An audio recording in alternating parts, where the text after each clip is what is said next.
The enduring, almost mythical image of the Russian military as a lumbering but inexorable behemoth, its command structure a deeply buried and unassailable brain directing a vast body of troops and machinery, was permanently eviscerated at 14:22 hours local time on September 13, 2025, not in a grand, set-piece battle on the open plains of Donbass, but in a single, blinding microsecond of hyper-focused violence delivered from a staggering distance of over 300 kilometers, a surgical strike of such breathtaking audacity and technical precision that it fundamentally rewrote the rules of engagement in the conflict and demonstrated that Ukraine's capacity for strategic innovation had not only caught up to but, in a stunning reversal, decisively surpassed that of its much larger adversary, an operation that targeted the very nexus of Russian military planning in the southern theater. The 58th Combined Arms Army's Forward Command Center, a facility so heavily fortified, so meticulously camouflaged, and so ringed with layers of electronic and physical protection that Russian planners had considered it absolutely immune to any conventional attack, a confidence that proved to be their most catastrophic miscalculation, as it was precisely this aura of invulnerability that made it the perfect target for a new and devastatingly effective Ukrainian capability. A long-range strike package built around a handful of precious, recently acquired American-made NGM-140 Army tactical missile systems, ATACMS missiles, modified and paired with indigenous Ukrainian drone technology and cyber warfare assets in a novel, multi-layered attack plan designed to blind, confuse, and then annihilate the command hub in a synchronized sequence that left the Russian defenders helpless and unaware until the moment of their vaporization.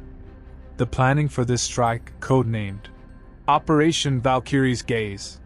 was a masterpiece of intelligence synthesis and patient waiting, relying on months of painstaking work by Ukraine's Military Intelligence Directorate, GUR,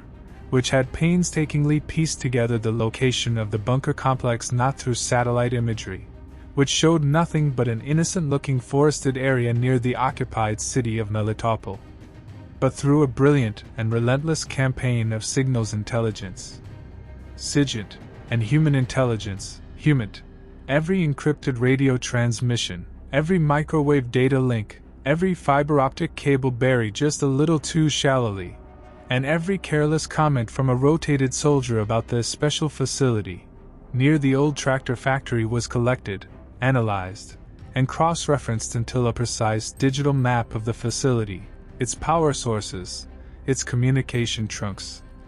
and even its ventilation shafts had been constructed in a virtual reality simulator in a Kiev bunker, a target package of exquisite detail. The execution of the strike was a symphony of coordinated chaos designed to create a fleeting, perfect window of opportunity. It began not with missiles, but with a massive, coordinated cyber attack by the Ukrainian SSOs, cyber partisan units, which targeted the regional power grid and the backup generators serving the command center's perimeter, not to cause a blackout, but to introduce a subtle,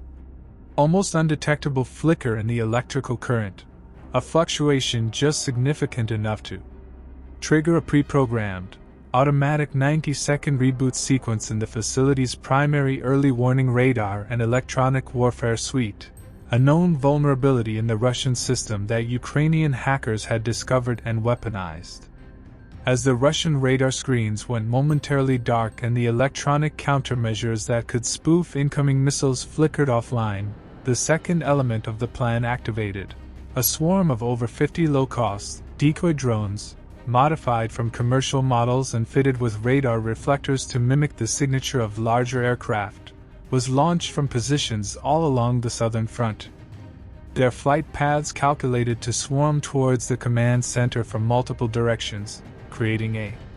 terrifying but false image of a massive, incoming air raid on the screens of the adjacent Russian air defense units. A distraction designed to trigger panic and force them to engage these cheap, disposable targets with their multi-million-dollar surface-to-air missiles, thereby depleting their ready ammunition and focusing their attention away from the real, far more deadly threat approaching from an entirely different axis. It was only then, with the Russian electronic eyes blind and their defensive fists busy swatting at flies, that the third and decisive element was unleashed. From a hidden launch site in the Zaporizhia region, a battery of M142 HIMARS launchers, which had been moved into position under cover of darkness days earlier and had remained in utter radio silence, fired a full salvo of 6 MGM-140 Atticus missiles. But these were not the standard cluster munition variants. They were the sought-after unitary warhead models, each tipped with a 500-pound high-explosive penetrator, and they had been programmed with a specific and brutal flight profile. Instead of flying a high-arcing ballistic trajectory, they were commanded to fly a nap-of-the-earth course, skimming mere meters above the fields and river valleys of the occupied territory, using terrain masking to avoid detection for as long as possible. A tactic that drastically reduced their range, but brought them in under the coverage of the remaining Russian radar systems. The final guidance was provided by a lone, Ukrainian-made Lelika 100 surveillance drone, which had been loitering at a high altitude over the Sea of Azov, far from the fray, its powerful cameras and sensors locked onto the target area, providing a real-time data link to the missiles in their terminal phase, making last-second adjustments to ensure pinpoint accuracy despite any Russian attempts at GPS jamming. The result was not merely an explosion. It was a geological event localized to a single point. The 6 missiles, arriving within seconds of each other, did not impact the surface. The first 2 used their kinetic energy to punch through meters of reinforced concrete and earth, burrowing deep into the underground complex before detonating. The next 4 followed their breaches, their warheads exploding in a synchronized sequence that created a synergistic overpressure effect deep within the bunker's confined spaces. The force of the blast did not just destroy equipment. It vaporized personnel, collapsed reinforced tunnels, and sent a shockwave through the earth that registered on seismographs in Turkey. The facility, designed to withstand a direct nuclear hit from the Cold War era, was turned into a sealed tomb, its entire command staff, including several high-ranking generals and staff officers crucial to planning the ongoing offensive in the south, obliterated in an instant. The immediate aftermath was a scene of perfect chaos on the Russian side. With their command brains suddenly and violently severed, frontline units received no new orders, artillery batteries fell silent without firing coordinates, and reports from confused and panicked junior officers flooded higher command echelons that were now leaderless, creating a paralysis that lasted for critical hours and allowed Ukrainian forces to launch localized counterattacks all along the southern front, reclaiming precious kilometers of territory with minimal resistance. The psychological impact was even more profound than the tactical victory. The strike sent a chilling message to every Russian officer in Ukraine that there was no safe place, no secure bunker, and no distance that could protect them from the long arm of Ukrainian vengeance, shattering the morale of the command staff and instilling a pervasive sense of vulnerability that would hamper Russian operations for weeks to come, while simultaneously providing an immense boost to Ukrainian morale and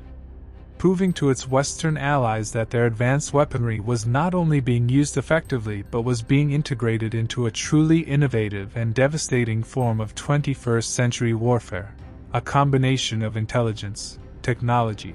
and sheer audacity that had just decapitated the Russian war machine in the south with a single, flawless blow.